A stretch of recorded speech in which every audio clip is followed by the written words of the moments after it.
അങ്ങനെ ഇന്നാണ് നമ്മൾ കാത്തിരുന്ന ആ ദിവസം. വേറൊന്നുമല്ല ഗൈസ്, ഇന്ന് സാരിതയുടെ ബ്രൈഡ് ടു ബി ആണ്. രാവിലെ വൈകിട്ടാണ് മൈലാഞ്ചി ഫംഗ്ഷൻ. അപ്പോൾ എനിക്ക് ഇന്നലെ രാത്രി തൊട്ട് ഭയങ്കര തലവേദനയായിരുന്നു, മൈഗ്രെയിൻ്റെ. അപ്പം കണ്ണാടി ഞാൻ വെച്ചതാണ്. അങ്ങനെ ഐഷുവിൻ്റെ കയ്യിൽ നമ്മൾ കേക്കിനൊക്കെ ഓർഡർ കൊടുത്തേക്കുന്ന ബ്രൈഡ് ടു ബിയുടെ ഐഷു കേക്ക് കൊണ്ട് വരുന്നതാണ് നിങ്ങൾ കാണുന്നത്.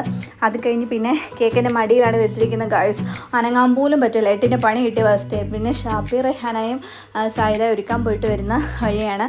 പിന്നെ അഭിയാനച്ചി റിസ്വാനും ഹസനും ഹസീമും ഒക്കെ ബലൂൺ കുറേയൊക്കെ വീർപ്പിച്ചാൽ ഞങ്ങൾ വരുന്നതിന് മുന്നേ. പിന്നെ കുറച്ചൊക്കെ അഭിയാനച്ചി വീർപ്പിക്കുന്നുണ്ട്. അത് കഴിഞ്ഞ് പിന്നെ അഭിയാനച്ചി ബലൂണൊക്കെ 2-3 ഒക്കെ വാങ്ങിന്നൊക്കെ പോയിട്ടുണ്ട്. അത് കഴിഞ്ഞ് പിന്നെ ഞാൻ കേക്ക് തുറക്കാനായിട്ട് നോക്കണം. പക്ഷേ ഭയങ്കര സെലോ ടേപ്പ് ചുടിച്ചുകൊണ്ട് എനിക്ക് പറ്റില്ല. പിന്നെ അഭിയാനച്ചി അത് ഓപ്പൺ ചെയ്യുകയാണ്. എന്നാലും അടിപൊളി ഫ്ലേവറായിരുന്നു, അടിപൊളി കേൾക്കാനൊന്നും പറയാനില്ല.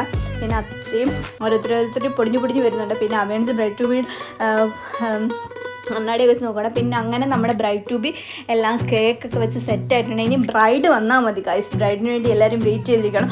9:15 ടൈം പറഞ്ഞതാണ്, ഇപ്പോൾ 10:30 എന്നിട്ട് വന്നില്ല. ഇതാ വന്നിരിക്കും നമ്മുടെ ഗൈസ്, നമ്മുടെ ബ്രൈഡ്. അങ്ങനെ ബ്രൈഡ് വരുന്നതിന് മുന്നേ ഞാൻ ബ്രൈഡിൻ്റെ കണ്ണാടിയൊക്കെ വെച്ച് നോക്കിയാണ്.